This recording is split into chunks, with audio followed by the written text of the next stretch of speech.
Silat Karawang. Bacok. Berbagi cerita orang Karawang. Hari budaya. Lestari Silat Karawang. Bacok. Berbagi cerita orang Karawang. Lestari Silat Karawang. Bacok. Berbagi cerita orang Karawang.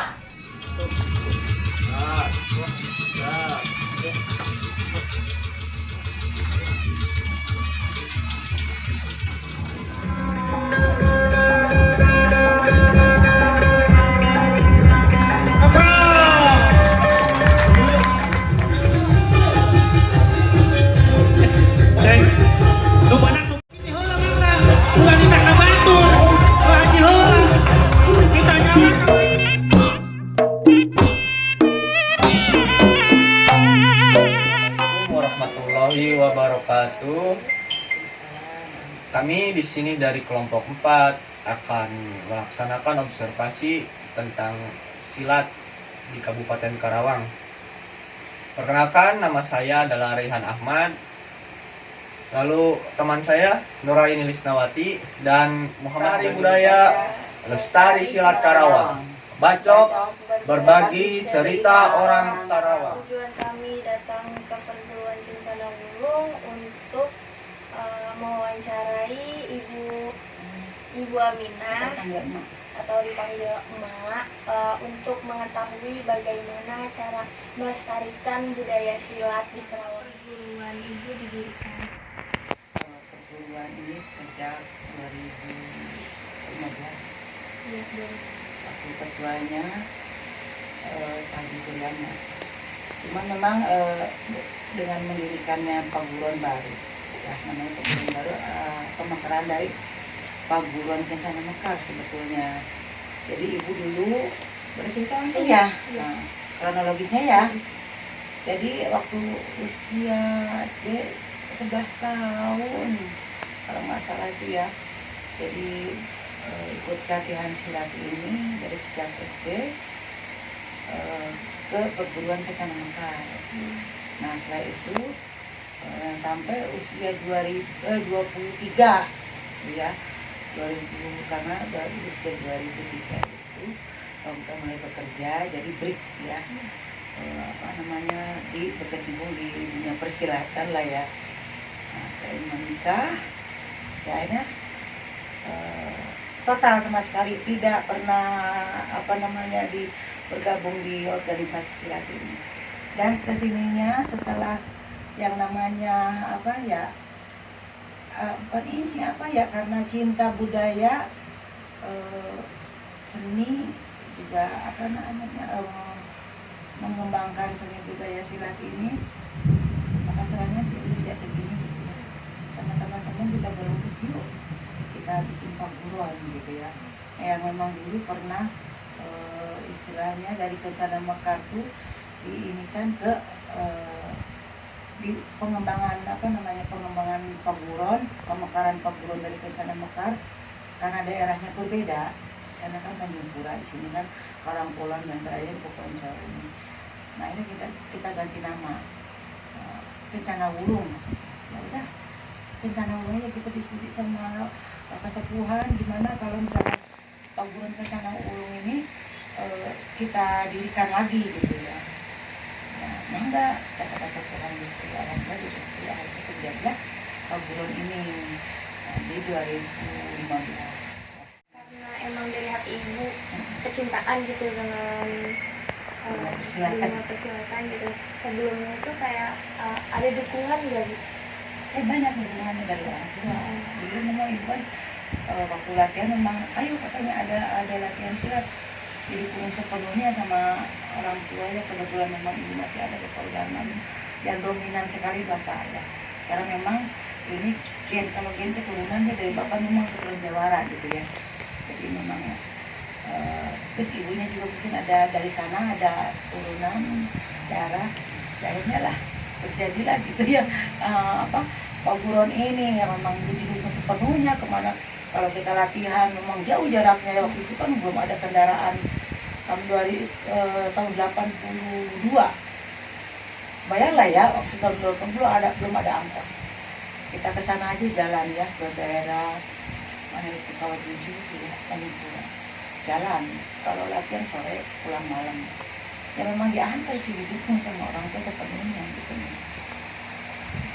Untuk pertanyaan ketiga, sudah berapa lama Ibu menjabat sebagai pelatih di perguruan? Ya semenjak berdirinya Kencana Wulung aja 2015. Kan udah lama banget kan, dari remaja, dewasa, menikah kan udah dari menikah aja, udah nggak ini ya, udah nggak eksis lagi. 2000 usia ibu sekarang kan 54. 2015 aja udah usia berapa tuh ya, 44. Di mana biasanya tempat latihan perguruan Ibu?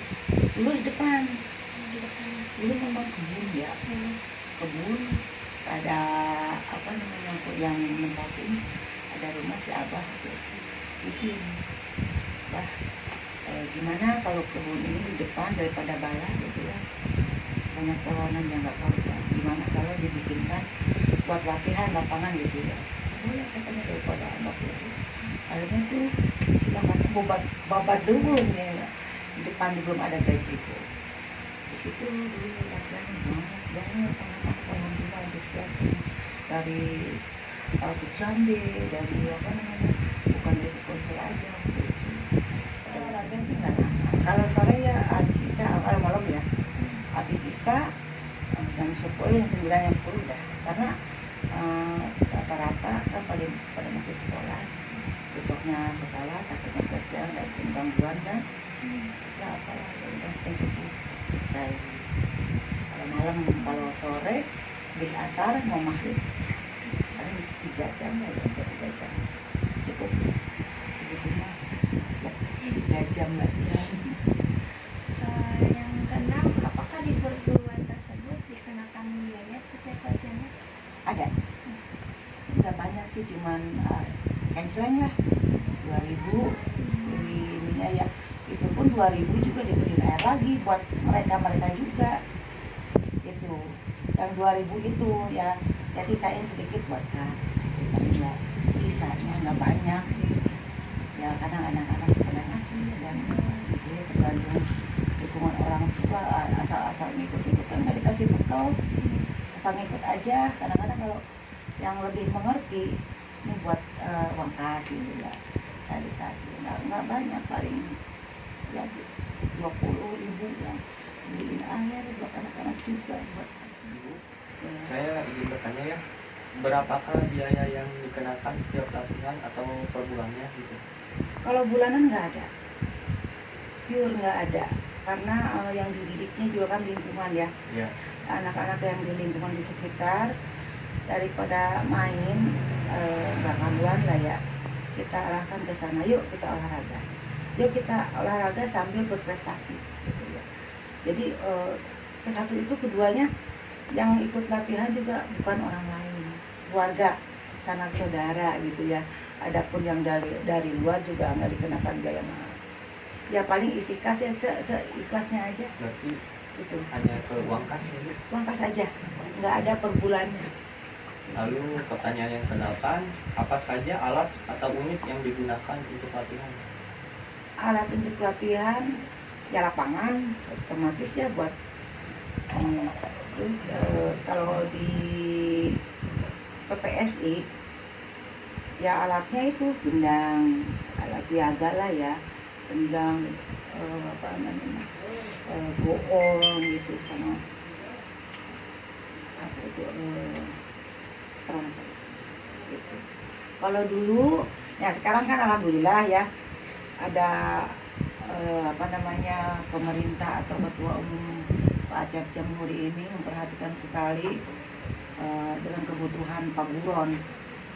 Belum lama ini diadakannya pelatihan gendang Nayaga lah ya di Karawang, supaya kita setiap event, setiap pasang diri selalu pakai orang luar dari Bandung biasanya, buat yang apa namanya, nabur gendangnya lah ya, atau nayaganya. Kemarin ada pelatihan buat khusus Nayaga asli Karawang judulnya. Ya kebetulan Kencana Wulung ini serta dalam pelatihan tersebut. Alhamdulillah Pak Ketua Umum Pak Acep Jamhuri ini ngasih seperangkat alat gendang gitu ya, alat biaga. Nah sekarang ini sudah punya alat gendangnya, alat biaganya, alhamdulillah, sama trompet segala macam. Dan anak-anak perguruan pun sudah pada bisa. Jadi kalau setiap latihan dulu pakai mulut plak dublang dungkeng. Setiap gerakan ada gerakan ya. Misalkan gerakan pertama plak dublang dungkeng. Kalau sekarang nggak ada, pakai gendang. Lebih mutakhir. Dulu kaset lagi kita ngerekam sampai rekaman di Surada. Dulu di Spara itu kan ada radio Surada dulu ya. Nah, kita rekaman di sana. Jadi setiap latihan pakai kaset tersebut. Pakai mulut capek. Akhirnya kita ngumpulin modal buat latihan di sana, terus direkam gitu ya. Nah setelah itu kesini perkembangannya alhamdulillah. Nah semenjak ketua ini Pak Cek Jamuri ini alhamdulillah sudah punya alat biaga. Kalau fungsi dari gendang, trompet, gong itu untuk apa ya dalam pencaksilat? Kalau PPSI itu karena ini kan ya seni. Kalau seni itu harus ada alat musik. Kecuali tarung loh ya. Kalau tarung kan body ya, matras gitu ya. Kalau di PPSI ini karena seni ya, seni ibing pencaksilat ini jadi alat musik lah ya gendangnya. Berarti lebih ke seni Bu? Lebih ke seni. Tarung. Ya, kalau tarungnya juga ada, kemarin alhamdulillah dapat perak waktu tahun ada apa gitu ya. Lalu untuk pertanyaan ke-10, Bu, ada berapa jumlah anggota di perguruan ini, baik yang masih aktif atau yang udah enggak gitu? Kalau anggota ya dulu mah banyak ya, karena dari SD, SMP, SMA. Waktu itu yang SMA ini bekerja, yang perempuannya menikah, jadi berkurang lah bilang generasi penerusnya sekarang ada lagi. Ya kurang lebih lah, nggak banyak kayak yang lain ya, perguruan lain ya alhamdulillah 30 mah ada gitu ya. Disebutkan aja 30. Lalu selanjutnya itu pertanyaan ke-11, bagaimanakah kebermaknaan aspek mental spiritual menurut perguruan tersebut? Jadi lebih ke mental spiritual. Kalau spiritualnya tidak. Enggak ada. Jadi lebih ke mentalnya aja. Iya. Itu Oh, aja. berarti lebih Prestasi. mengolah mental dan prestasi ya, tanpa Kalau spiritual. nggak ada. Nggak ada. Ya spiritualnya banyak keagamaan aja. Lalu pertanyaan ke-12, bagaimana aspek bela diri menurut perguruan tersebut? Ya zaman sekarang ya bela diri itu ya, kita tuh bela diri bukan artinya kita punya silat harus jago ya, itu membela diri kan ya. Kalau misalkan jangan menyerang ya, istilah jangan menyerang duluan gitu ya. Salah gunakan ya. Jangan disalahgunakan. Kita punya bela diri ini, satu ya buat olahraga intinya ya, kedua buat prestasi, dan kita melestarikan seni budaya kita dari zaman dulu. Ya, kita lebih itu aja sih, dan membina anak-anak yang ada di lingkungan gitu ya. Kalau di ini mah kayak PAR ya, kalau di di BPKB PAR, pola asuh anak remaja, lebih ke skill ya, lebih ke olahraganya. Ya Bu, pertanyaan selanjutnya ya Bu ya, pertanyaan 13, bagaimana aspek seni dan budaya menurut perguruan itu Bu? Aspek seni budaya dari perguruan Kencana Wulung ini ya apa ya, itu aja lebih ke olahraga sama prestasi gitu ya. Ya itu bina yang dikatakan pola asuh anak dan remaja ini, jadi membina anak-anak yang ada di lingkungan supaya terdidik itu dari fisik, dari mental ya. Jadi bukan untuk menjago kita punya siapa, tidak ya, lebih ininya sih ke apa ya, pembinaan anak-anak aja gitu, yang ada di lingkungan. daripada main nggak keluar. Kita merekrut anak-anak, yuk kita latihan, yuk kita sehat. Daripada main kemana nggak keluar. Kalau di Paguron ini ada. Kita juga mendidik anak-anak orang lain ya. Jadi istilah ngasuh lah gitu. Ngasuh anak-anak supaya tidak main ya itu daripada apa ya sekarang Maya daripada main game. Kalau di gerakan kan kita sehat. Pertanyaan selanjutnya yang 14, bagaimana aspek olahraga menurut perguruan rencana Wulung? Ya itu tujuannya untuk sehat. Aspek olahraganya. Selanjutnya 15, bagaimana cara perguruan rencana Wulung melestarikan budaya pencaksilat di daerah sekitarnya? Melestarikan budaya silat ini ya. Sebetulnya unik ya di silat ini ya kita gerak ada gamelan ya. Kalau ada sebagian berprinsip ya mendingan kena kayak ikut ibing pencaksilat daripada ikut tarung. Emang mana domba kadang gitu ya prinsipnya. Kalau di ibing ini gitu ya kita hiburan, kita gerak sehat, hiburannya juga ada. Jadi hati kita terhibur gitu ya senang. Dan ini seni budaya silat ini dari jangan sampai padam lah ya, dari semenjak dari nenek moyang kita dahulu sampai ke orang tua ya, orang tua kita lestarikan gitu ya seni budaya silat ini.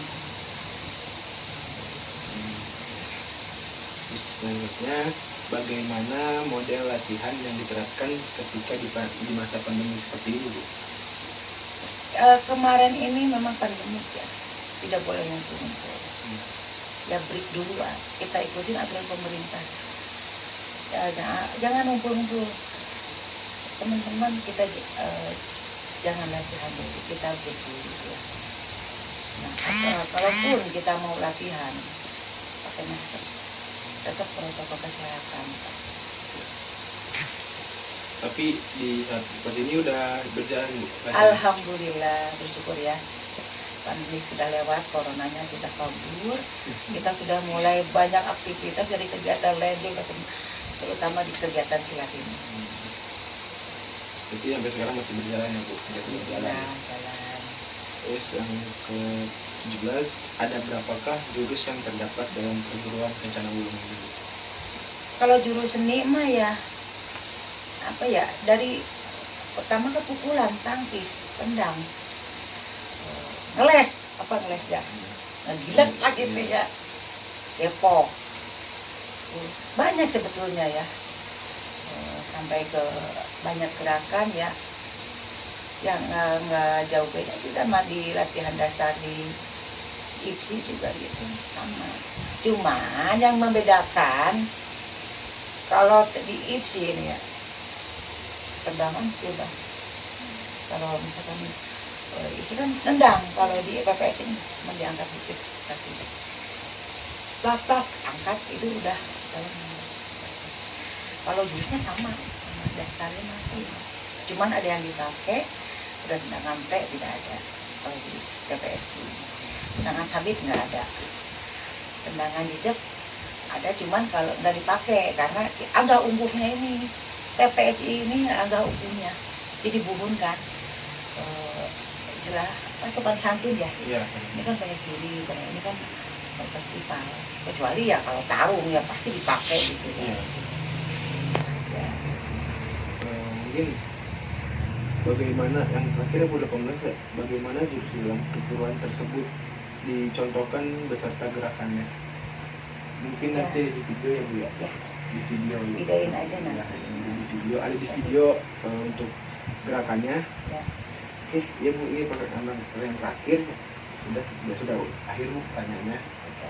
Mungkin nanti di suatu saat nanti kita ada observasi lagi ke sini atau ada pertanyaan lagi ke sini. Apakah kita boleh kesini lagi, Bu? Boleh, nggak ada yang asal ya ini sebelumnya mohon maaf ya. Ya. Karena kan Ibu juga banyak kegiatan di luar, takutnya ya bentrok gitu ya. Mohon maaf, tadi aja dicas, ibu juga lupa udah angkatin jemuran juga, oh udah ada janji jam 2 gitu ya, takutnya nggak jadi juga kan hujan gitu ya, gitu aja mohon maaf ya, dalam penerimaan gitu ya, dan memang keadaannya begini. Mungkin dari sini ya udah berakhir wawancara kita dengan Ibu Amina dari perguruan Kencana Wulung di daerah Poponco.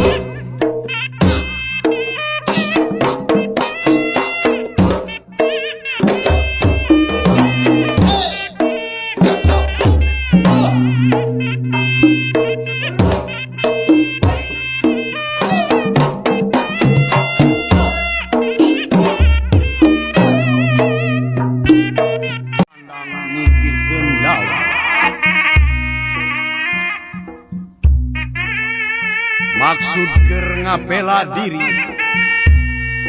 disirek ngaroga hal pendekar si tangan gila.